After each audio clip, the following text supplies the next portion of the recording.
Iniciamos hoy un análisis, una exploración del conflicto y su resolución. Tenemos bastante material detallado sobre este tema que, bueno, es universal, ¿no? El choque de intereses, de ideas, de personas. Queremos entender un poco por qué surge y, sobre todo, cómo se maneja, especialmente a través de la negociación. Vamos a meternos en harina con esto. Pues sí, me parece fundamental, porque el conflicto, a ver, es parte de la vida. Totalmente. Desde pequeñas disputas en casa hasta, bueno, tensiones a gran escala. Es que forma parte de las relaciones, ¿no? Los estudiosos lo dicen claro. Es inevitable y lo vivimos todos los días, aunque a veces ni nos demos cuenta, ¿eh? En diferentes grados, claro. Se mencionan varias definiciones en los textos, pero ¿cuáles dirías que son los elementos clave? ¿Qué tienen en común para que algo sea, en esencia, un conflicto? Yo diría que hay tres cosas fundamentales. Primero, la interdependencia. Es decir, lo que yo hago te afecta y viceversa. Estamos conectados de alguna forma. Segundo, la percepción de que nuestros intereses, bueno, chocan, son incompatibles.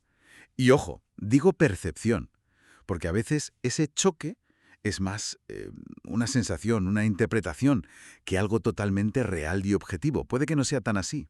Entiendo. Y tercero, que no es algo estático, ¿sabes? Es un proceso. Evoluciona, cambia. Y además, cada persona lo vive de una forma muy suya, muy subjetiva. Por eso una misma discusión, bueno, puede ser un mundo totalmente distinto para cada uno de los implicados. Es fascinante ver eso. Esa subjetividad es clave, entonces. Y me llama la atención eso que comentas y que también se lee de que no todo conflicto tiene por qué ser malo. Se habla de una visión interaccionista, creo que la llaman. Exacto, la visión interaccionista. Son un poco contraintuitivo, ¿verdad? Pero sí, un cierto nivel de conflicto puede ser incluso positivo. Puede, digamos, sacar a un grupo de la rutina, de la complacencia, fomentar la autocrítica, la innovación. Claro, un equipo donde nadie dice nada diferente. Pues eso puede acabar siendo muy mediocre, ¿no? Ahora, claro, hay que diferenciar. Está el conflicto funcional, el que es constructivo, ayuda a mejorar, y luego está el disfuncional, el que, bueno, el que hace daño, el que destruye relaciones o impide lograr objetivos. Y bueno, se pueden clasificar de muchas maneras, ¿eh? Por el tema que tratan, si es sobre la tarea, sobre cómo nos llevamos, sobre cómo hacemos las cosas, o por quiénes están metidos. Un conflicto interno, mío, entre tú y yo, dentro de un equipo, entre equipos, hay varias formas. Vale, vale. Aceptamos que puede ser útil en ciertos casos. Pero, ¿cómo suele desarrollarse un conflicto típico? ¿Sigue algún tipo de patrón, unas fases? Em, a menudo sí. Hay modelos que lo describen. Uno bastante común habla de 5 etapas. Empieza por la conciencia. Darse cuenta de que algo no cuadra, de que hay una incompatibilidad. Quizás por un malentendido, por cómo está organizada alguna tarea, o roces personales. Vale. Después viene una fase más interna. Pensamientos y emociones. Aquí es donde interpretamos qué está pasando, le ponemos nombre y sentimos cosas, enfado, frustración, miedo, lo que sea. Luego decidimos qué hacer. Es la fase de las intenciones. Voy a competir, voy a intentar colaborar, mejor cedo o lo evito. Ajá. La cuarta fase es la conducta. Ahí ya el conflicto se hace visible. Actuamos según esa intención. Discutimos, nos retiramos, proponemos algo. Y finalmente, claro, vienen los resultados. La situación ha mejorado. Hemos resuelto algo de forma constructiva. Eso sería un resultado funcional. O ha empeorado todo. Resultado disfuncional. Y justo ahí, en cómo actuamos y qué resultados obtenemos, es donde entra la gestión del conflicto. Se habla mucho de estilos y de conductas. ¿Son lo mismo o hay matices? No, no son exactamente lo mismo. Es un buen punto. El estilo es más bien tu predisposición general, tu intención preferida, ¿sabes? Yo tiendo a querer colaborar, o yo suelo evitar los problemas. La conducta, en cambio, es lo que haces de verdad en ese momento concreto de la interacción, y no siempre coincide con tu estilo preferido. Ah, claro. Imagina que tu estilo es colaborador, pero la otra persona te empieza a atacar verbalmente.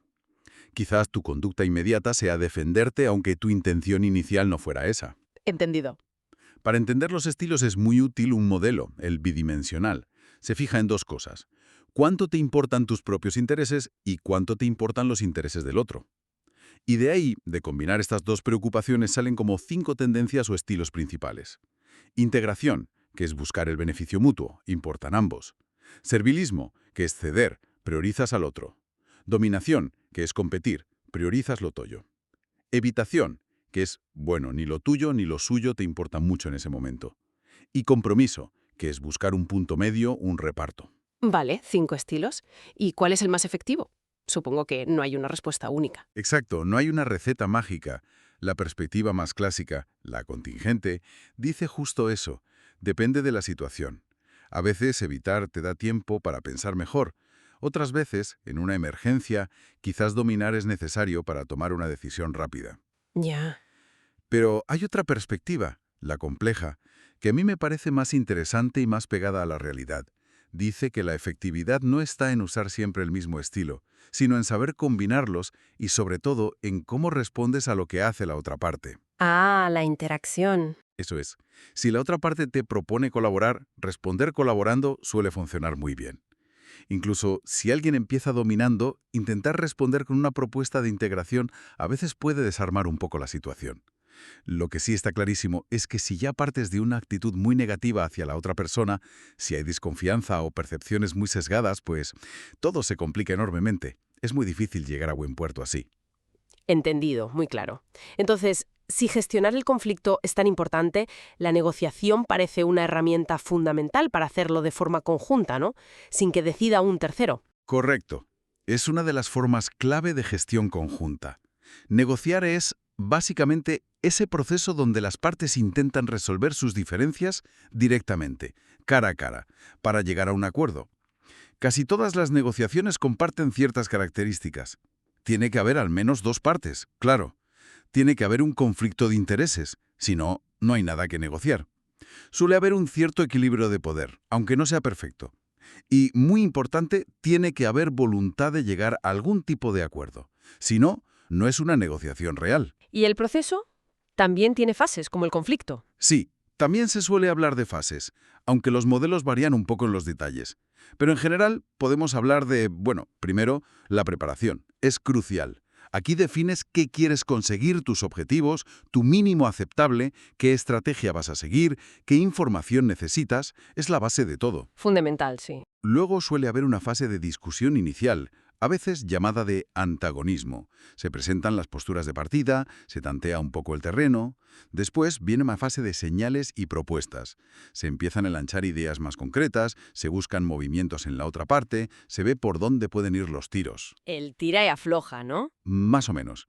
Eso viene sobre todo en la siguiente fase, la de intercambio o búsqueda de alternativas. Aquí es donde está el verdadero toma y daca. Se exploran opciones, se hacen concesiones, pero ojo, concesiones condicionadas. Si tú haces esto, yo podría hacer esto otro. Ajá. Y finalmente, si todo va bien, pues llega el cierre y el acuerdo. Se concreta lo pactado, se formaliza si es necesario. Hay modelos, como el de Kennedy que mencionabas antes, que detallan incluso más pasos prácticos, como por ejemplo la idea de preparar un paquete de propuestas, en lugar de negociar punto por punto aisladamente, lo cual puede ser más efectivo a veces. La verdad es que hemos recorrido bastante terreno, desde qué es el conflicto, sus caras, cómo puede escalar, hasta cómo intentamos gestionarlo, sobre todo negociando, con sus fases y estilos. Parece bastante claro que entender bien estos procesos, estas dinámicas, es súper útil en casi cualquier faceta de la vida, ¿no? Laboral, personal. Sin duda alguna. Y aunque conocer los modelos, las fases, los estilos, todo eso ayuda mucho a entender, a tener un mapa. La gestión efectiva en la práctica real exige muchísima flexibilidad, mucha cintura, como se suele decir. La capacidad de adaptar tu conducta, tu estrategia, a cómo va evolucionando la interacción, a lo que hace y dice el otro. Y esto, fíjate, nos deja con una pregunta interesante, creo yo, para darle vueltas. ¿Hasta qué punto el aferrarnos demasiado rígidamente a una estrategia de negociación concreta, por muy buena que nos parezca en teoría, puede ser justo lo que nos impida conseguir ese acuerdo bueno que, precisamente, buscábamos con esa estrategia? Es paradójico, ¿verdad?